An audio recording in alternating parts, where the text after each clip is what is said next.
हे wait wait wait, मेरे पास आपके लिए एक सवाल है। आपको क्या लगता है कि जीवन का मकसद क्या है?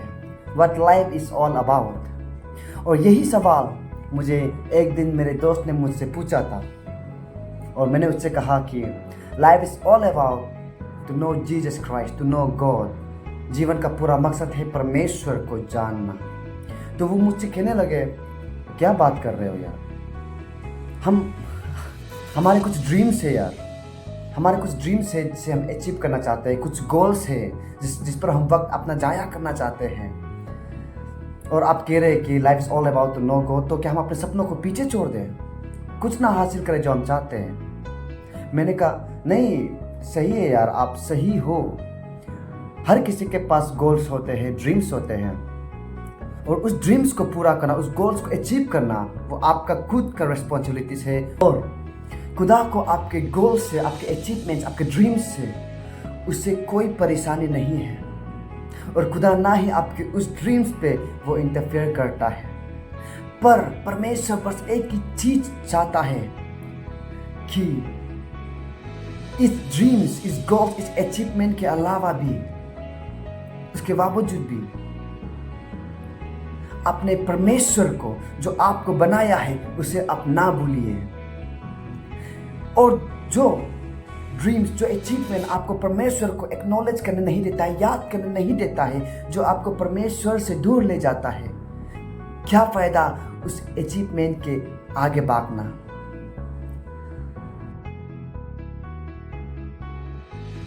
उसके बाद मैंने उससे फिर पूछा, पर क्या आपको मालूम है कि मैंने ऐसा क्यों कहा कि life is all about to knowing Jesus Christ? तो उसने पूछा क्यों? मैंने बस सिंपल सा जवाब दिया। मैंने कहा क्योंकि एक ना एक दिन आप और हम मर जाएंगे। यस, वो दिन आएगा जब आप और हम इस संसार से हम जाएंगे। इस संसार में कुछ भी चीज इटर्नल नहीं है, सब टेम्पररी है। हर एक चीज की शुरुआत तो आया, हर एक चीज का खत्म भी आएगा, अंत भी होगा। और समय जब हम अपने आखिरी सांस ले रहे होंगे, तो हम जब रियलाइज करेंगे कि हमने जो अचीवमेंट किए थे, जो हमारे गोल्स थे, जो ड्रीम्स थे, हम कुछ भी चीज, एक भी प्रॉपर्टी, एक भी चीज हमारे साथ नहीं ले जा रहा। जितने भी आपके प्रॉपर्टी थे, आपके ड्रीम्स थे, आपके अचीवमेंट थे, वो सदा आपका नहीं रहेगा। कभी न कभी वो किसी और के पास चला जाएगा। बाइबल हमें बताता है कि आपने पूरी कायनात को आपने पा लिया, पर आप अपने आत्मा को नहीं बचा पाया, तो इसमें मुनाफा क्या है? माय डियर वंस, हम और आप इतनी खूबसूरती से हम यूं ही नहीं आए हैं, पर वहाँ कोई है हमें बनाने वाला, वो सर्वशक्तिवान, वो बुद्धिमान परमेश्वर है। तो अपने अचीवमेंट्स के लिए, अपनी गोल्स, अपने ड्रीम्स के लिए, इस दुनियादारी के संसारिक चीज़ों के लिए, अपने डिज़ायर के लिए परमेश्वर को आप ना भूलिए।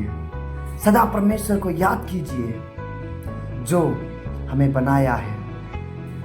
बाइबल हमें बताता है कि हम सब मिट्टी से बने हैं और हम मिट्टी पर ही वापस जाएंगे। बाइबल हमें बताता है कि हमारे जो ये जीवन है, ये जो रेस है, ये बस संसार पर ही खत्म नहीं होता। मरने के बाद हमारे और एक जीवन है। जो मसीह को ग्रहण करता है उसके लिए अलग जीवन है, जो आनंद जीवन है, और जो मसीह को ग्रहण नहीं करने वाला उसके अलग जीवन है, जहाँ दुख, पीड़ा, तकलीफ है। तो हम इस संसार की तकलीफ, छोटी सी पीन लगने पर हम नहीं सह पाते। सोचो, मरने के बाद जो हम पनिशमेंट वहाँ खाएंगे, हम उसे किस तरह झेलेंगे। हर एक चीज टेम्पररी है। कुछ भी चीज जो आपने कमाया है, मैंने कमाया है, वो सदा आपके मेरे पास नहीं रहेगा। ना ही इस संसार की कुछ भी चीज अभी तक किसी के साथ रहा है, टिका है। नहीं, इस संसार में कुछ भी आपका नहीं है, मेरा नहीं है। बाइबल हमें बताता है कि आप और हम संसार पर नंगे आए थे, और आप और हम संसार से हम नंगे जाएंगे, कुछ भी चीज अपने साथ नहीं ले जाते हुए। तो हमें अपने अचीवमेंट ऑफ कोर्स पूरे करने हैं। ऑफ कोर्स हमें आपने गोल्स के पीछे भागने हैं। ऑफ कोर्स हमें अपने ख्वाहिश से पूरे करने हैं, पर ये याद रखें कि वो हम अपने साथ नहीं ले जा रहे हैं। और याद रखें कि एक ना एक दिन वो पल आएगा जब आप और हम मरने वाले होंगे। पता नहीं उस समय हम क्या सोच रहे होंगे। So be wise and think about it. That's what I said, life is all about knowing God, knowing Jesus. जीवन के पूरा मकसद परमेश्वर को जानना है, क्योंकि कभी ना कभी दिन हम उसके पास जाएंगे, कभी ना कभी दिन हम मर जाएंगे। Thank you very much. Think about it. May God bless you all. Amen.